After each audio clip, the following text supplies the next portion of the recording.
السلام عليكم ورحمة الله وبركاته، حبايب قلب ام مالك.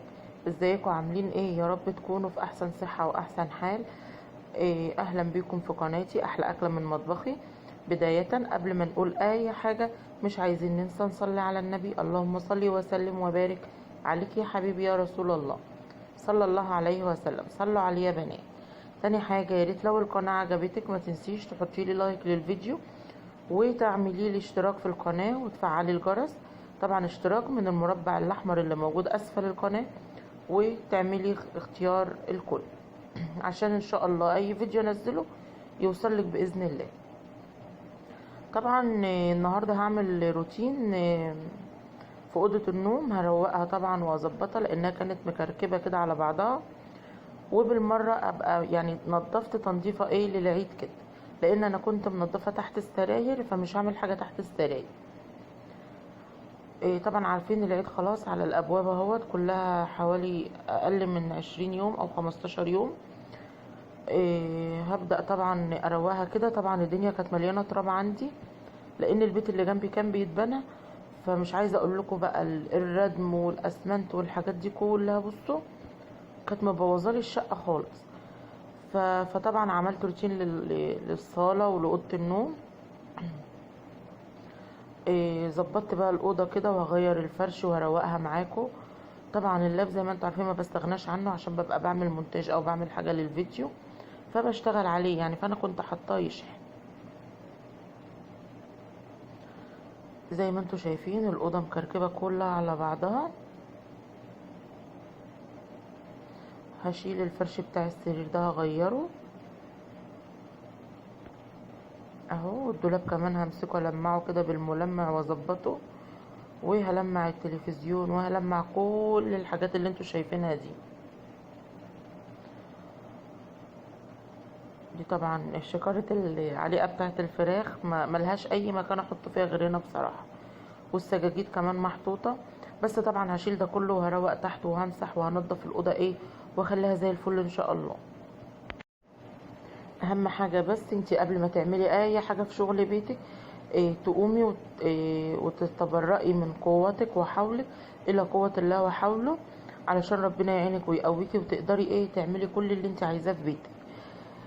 تقولي اللهم اني تبرأت من حولي وقوتي الى حولك وقوتك، فاللهم اعني.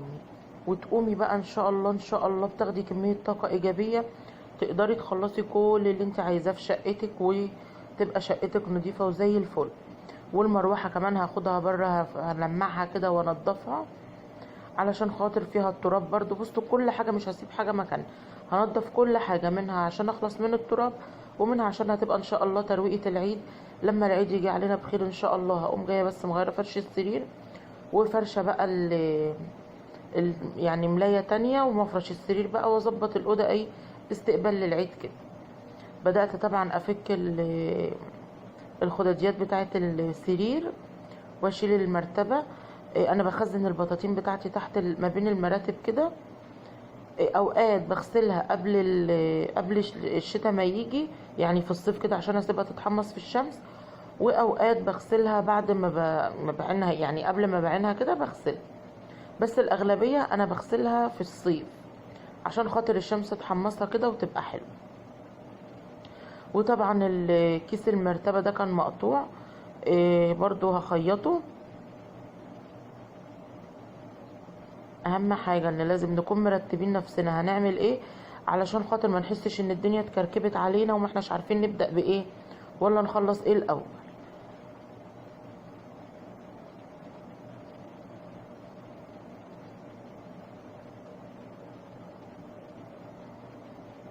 طبعا لازم بنفض المراتب كده حلوة قوي زي ما انتوا شايفين، وبنفض السرير من فوق، وبنفض ما بخليش ذرة تراب.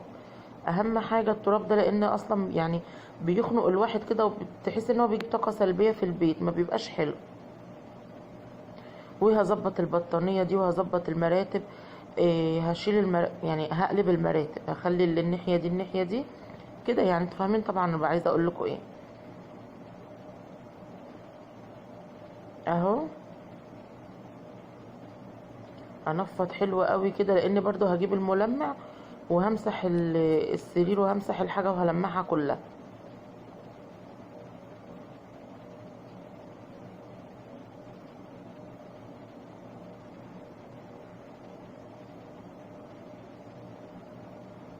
حتى وانا بنفض السرير الكيس المخدة اللي كنت بنفض بيه ده طار من ايدي هناك. عادي، بيحصل لنا مواقف كتير واحنا بنروق يعني. المهم خلاص، وظبطت كيس المخدة بقى وهبدأ افرش الملاية. ظبطت الكيس المرتبة، هبدأ بقى افرش الملاية دي.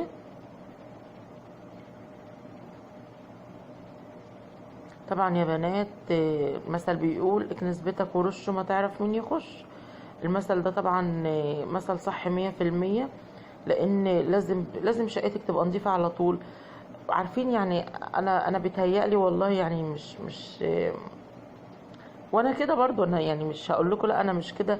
بحس ان الواحد طول ما هو بيروق الشقه والشقه نظيفه وزي الفل، محدش يجي. ان حصل وكسلتي او تعبانه او مش قادره تعملي، تحس ان الضيوف بيجولك، ما تعرفيش ليه. المهم الواحد بيحاول بقدر الامكان على قد ما يقدر ان هو ينظف الشقه ويخليها زي الفل، تحسبا لاي حد يجي، اي ظرف يحصل، وعلى قد ما بنقدر برضو باذن الله. طبعا فرشت السرير اهو زي ما انتوا شايفين كده معايا. بحب اللطقم المنقوشه دي جدا على السرير، ما بحبش اللطقم الساده دي ابدا. عندي طقم ساده بس بفرشها بقى في الشتاء، يعني لما يبقى الشتاء يجي بقى كده وبقوم تحط فيها فوقيها الدفايات، بفرش تحت الساده عشان برضو الدفايه بتبقى منقوشه، تبقى حلو. طبعا خلصت الاوضه، خلصت السرير زي ما انتوا شايفين، وما عادش فيه تراب خالص في الاوضه. هو بقى واقف على ان لمع. طبعا جبت قطعه قماش قطن حلوه كده زي قماش الدفايات كده، وجبت بقى الملمع الاسطح ده بلمع بيه، بينضف معايا وبيبقى كويس. طبعا المفروض احط بليدج بس ما عنديش بليدج، مش هقف طبعا، لا همشي نفسي باللي عندي، وهلمع الاوضه كلها واخلي الاوضه زي الفل ان شاء الله. خلصت خلاص السرير تلميع، ورحت للدولاب كمان عشان خاطر المعه كله. وعايزه اقول لكم ان انا كمان طلعت وقفت على الكومودين ولمعت السرير من فوق كله، وخليت الاوضه كلها بتلمع، لان زي ما قلت لكم خلاص دي هتبقى تنظيفه العيد، اللي هي العميقه يعني قبل العيد بقى هو يبقى تنظيف من على الوش بس، لان تحت السرير كنت منضفه وشديت الكومودينات وانا بكنس بقى ومسحت تحته وكله.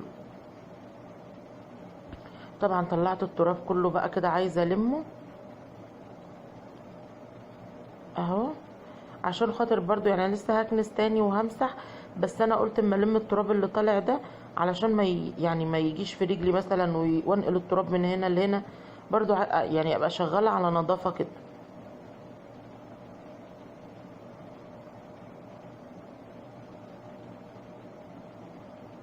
اهم حاجه يا بنات، خلوا بالكم كده من بيتكم ومن شقتكم ومن كل حاجه، ملكوش في الاخر الا بيتك، لازم تحافظي عليه نضيف، لازم تعمريه، لازم بصي يعني كل حاجه تطلع فيه حلو، لان هو في الاول وفي الاخر مرايتك انت. طبعا بقى جبت المقشه وبدات اكنس بقى وانضف.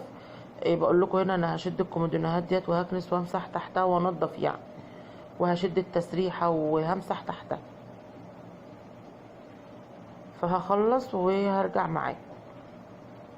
طبعا قبل ما اشد التسريحه وكده، طلعت المروحه بره، وبصوا بدات انفضها برضو ملانه تراب خالص من البيت اللي كان بيتبنى جنبي ده. الاسمنتك منه خفيف، فكان ما يجوا يفضوا في الخلاطه او بيفضوا على الارض او يعملوا حاجه، كان مش عايزه اقول لكم الاسمنت ده كان بيملانا ازاي، لان هو في البيت اللي جنبنا وانا في الدور التاني، فكان التراب بيطلع لنا خالص. هبدا بقى هفك الشبك ده، انا بنضف الشبك الاول، وهبدا بقى افك الشبك، وبعد ما افكه هنضف الريش من جوه علشان خاطر ابقى كده نضفتها، وهمسحها بالملمع وتبقى نظيفه ومعايا. كان اهم حاجه معايا انزل التراب اللي على الشبك. طبعا خلاص نضفتها هي ودخلتها الاوضه، لمعت وبقت زي الفل، ومسكتها برضو من ورا والعمود بتاعها ده مسحته بالملمع وبالقطعه القطن اللي معايا، وبقت زي الفل. والتسريحه كمان خلصتها وشدتها ومسحت تحتها ونضفتها وبقت زي الفل الحمد لله يعني. ان شاء الله بقى يا بنات ادعوا لي كده ربنا يكرمنا كده يا رب، ويرزقنا من وسع يا رب، اللهم امين. احنا والسامعين يا رب. ادعوا لي كده ان شاء الله اغير اوضه نومي، ربنا يرزق ويبعت يعني.